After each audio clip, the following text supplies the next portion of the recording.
बिस्मिल्लाहिर्रहमानिर्रहीम।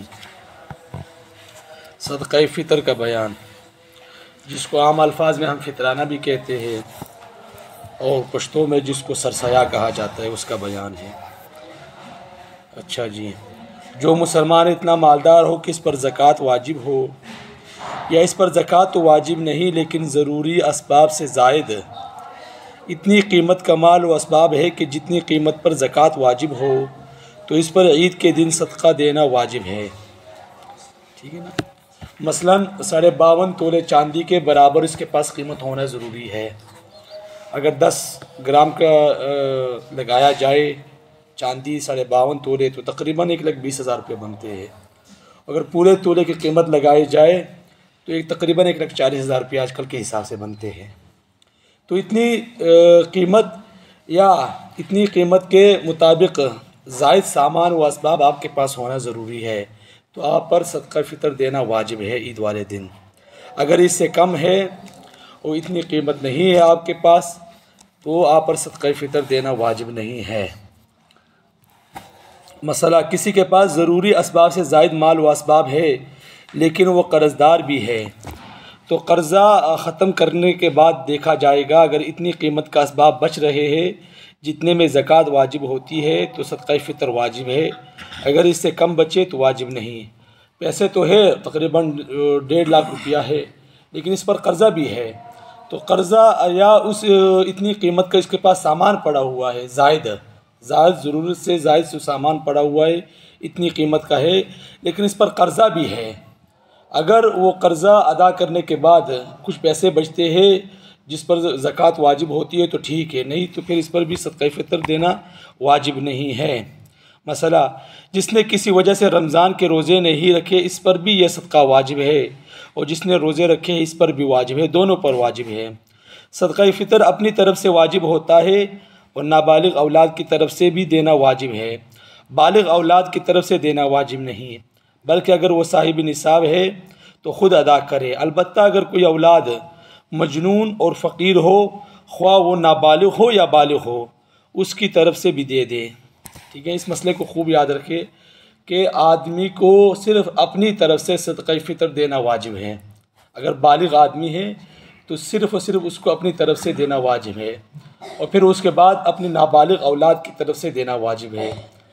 अगर कोई औलाद ऐसी है जो कि मजनून है और पागल है, तो उसकी तरफ से भी दे दे, लेकिन अपनी बीवी की तरफ से, अपनी बालिग औलाद की तरफ से देना वाजिब नहीं है सदका फ़ितर। ये मसला खूब याद रखें, अपनी बीवी की तरफ से, अपनी बालिग औलाद की तरफ से सदका फ़ितर देना वाजिब नहीं है। अगर दे दे तो ठीक है, लेकिन उसमें भी ये बात याद रखें कि बीवी से भी पूछना चाहिए कि मैं तुम्हारी तरफ से सदका फ़ितर अदा कर रहा हूँ, तो अगर वो इजाज़त दे दे ठीक है, अगर ना दे तो आपकी मज़े।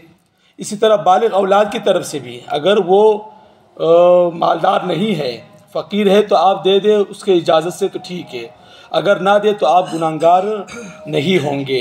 इस मसले को खूब याद रखें। बालिग औलाद की तरफ से सदका फ़ितर देना वाजिब नहीं है, सिर्फ अपनी तरफ से और अपनी नाबालिग औलाद की तरफ से सदका फ़ितर देना वाजिब है। ईद के दिन जिस वक़्त फ़जर का वक़्त आता है, इसी वक़्त यह सदका वाजिब होता है। तो अगर कोई फ़जर का वक़्त आने से पहले ही मर गया तो इस पर सदका फ़ितर वाजिब नहीं, इसके माल में से न दिया जाएगा। इसी तरह जो बच्चा ईद के दिन सुबह होने के बाद पैदा हो, तो इसकी तरफ से भी सदका फ़ितर देना वाजिब नहीं। ठीक है ना। एक बच्चा पैदा हुआ है जो आजकल अज़ान होती है सहरी की, अगर उससे पहले पैदा हो गया तो ठीक है, आप सदका फ़ितर देंगे उसकी तरफ से। अगर उसके बाद पैदा हुआ है तो सदका फ़ितर देना वाजिब नहीं। बेहतर यह है कि नमाज के लिए ईदगाह में जाने से पहले ही सदका दे दे, अगर पहले ना दिया तो खैर बाद में सही। ये नहीं कि अब अपने जेब में वापस कर दे इसको, नहीं, बल्कि बाद में दे, और ज़रूरी है। किसी ने सदका फ़ितर ईद के दिन से पहले ही रमज़ान में दे दिया, तब भी अदा हो गया, अब दोबारा देना वाजिब नहीं। ईद के रमज़ान में दे दिया, या पहले रमज़ान में, दूसरे रमज़ान में, या बीच में, आखिर में दे दिया तो अदा हो जाएगा हर सूरत में। अगर किसी ने ईद के दिन सदका फ़ितर ना दिया तो वो मुआफ़ नहीं हुआ, अब किसी दिन भी दे देना चाहिए। सदका फ़ितर वाजिब होने के बाद अगर आदमी के पास माल ज़ाया हो जाए तो सदका फ़ितर वाजिब साक़ित नहीं होता, ज़िम्मे में रहता है। एक आदमी पर सदका फ़ितर वाजिब था, लेकिन उसने उस वक़्त अदा नहीं किया, लेकिन बाद में वो फ़कीर हो गया या उसका माल ज़ाया हो गया, तो अब ये नहीं कि वो ख़त्म हो चुके, बल्कि इसके ज़िम्मे वाजिब है हर सूरत में देना होगा। सदक़ा फ़ितर में इस एक मसला याद रखें, आजकल हर आदमी गंदम ही देता है, खजूर और किशमिश ये चीज़ें कोई नहीं देता, तो मसला बयान करने की भी ज़रूरत नहीं है। तो गंदम जो है आजकल के हिसाब लगाया है उलमा ने, कम अज़ कम 280 रुपये बनते हैं 2.25 किलो के, एहतियातन 2 किलो दिया जाता है। अगर एहतियात यही है कि 300 दे दिया जाए तो ये सबसे बेहतरीन तरीक़ा है कि 300 देना चाहिए, ताकि शक व शुबे में बात ही ना रहे, ना 280 और ना 300, बल्कि 300 एहतियातन दे दिया जाए। अगर कोई ज़्यादा देना चाहता है, ये नहीं कि अब एक आदमी 300 रुपये उसके मुकर्रर हो गए अब 300 ही देगा। अगर एक आदमी मालदार है और उसके पास पैसा है तो ज़्यादा दे दे, 400 दे दे, 500 दे दे, 600 दे दे, 1000 दे, 2000, 3000, जितना दे सकते दे दे, ये उसके लिए बेहतर है। अल्लाह से दुआ है अल्लाह अमल की समझ की तौफीक अता फरमाए। व आखिर दावाना अल्हम्दुलिल्लाहि रब्बिल आलमीन।